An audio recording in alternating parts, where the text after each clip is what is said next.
Michel Timon, animateur, chroniqueur, également collègue de Maurice Alcindor sur Martinique la Première. Alors Michel, c'est vrai, c'est un grand vide aujourd'hui pour toi, mais depuis que tu as su qu'il était un peu fatigué, tout ça, c'était déjà l'approche de son départ? Alors Maurice Alcindor, c'est une longue histoire. C'est-à-dire qu'il m'a connu très jeune, j'étais au lycée Cherchère, j'ai suivi son évolution, parce qu'à l'époque, il faut préciser que les artistes se produisaient dans des salles de cinéma. Donc il y avait des actualités, Gaumont Actualité, et puis à l'entracte, il y avait un artiste. Alors les grandes scènes, l'Élysée, le ciné-théâtre, l'Olympia, et puis après on passait le film. Donc la carrière de Maurice Alcindor a explosé pendant cette période-là.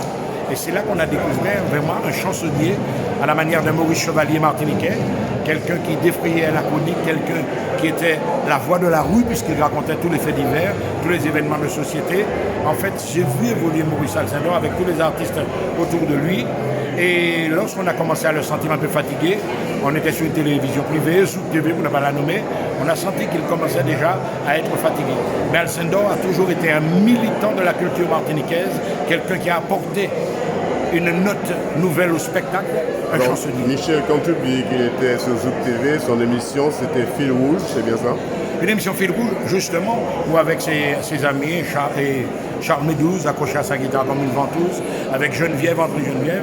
Donc il proposait des morceaux, mais il créait donc une espèce de chronique critique de la rue, avec des faits divers. Il lui est arrivé même de recevoir parfois le préfet, de jouer le jeu avec le préfet comme un ami, comme si c'était un sketch. Autrement dit, quelqu'un qui avait une adaptation totale à tous les événements. Il pouvait recevoir n'importe quel artiste, n'importe quel homme politique. Il était à l'aise dans tous les domaines.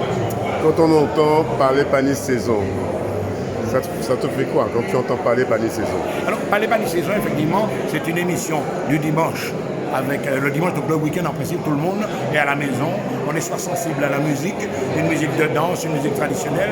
Mais Parler Panis Saison, c'était vraiment l'essence du pays où à la fois il associait la musique, son côté comédien et également l'actualité vue en dérision par lui, son sens de chroniqueur. Donc Parler Panis Saison, une émission immortelle, tout comme certaines émissions. On ne va pas comparer avec Mano par exemple, c'est pas tout à fait la même chose, Mano de RCI je parle. Mais ce sont des gens qui ont vécu dans le quotidien martiniquais et la Martinique leur doit cette reconnaissance. On peut dire aujourd'hui que tous les animateurs que nous sommes, le monde médiatique est en deuil. Non seulement le monde médiatique est en deuil, mais le style Maurice Alcindor, je ne pense pas que ça couvre les rues. C'est à la fois un chansonnier, un chanteur, un comédien, un animateur, un homme de spectacle. Il était complet sur tous les genres, avec des chansons caustiques, chroniques, mais également avec des chansons très tendres. Je pense notamment à la complète d'une fille mère, à la complète de Montpellier, donc chantée par Alcindor. Donc il avait aussi cette subtilité vocale qui lui permettait de passer de l'ironique, du ton railleur, à quelque chose de beaucoup plus tendre. Merci Michel.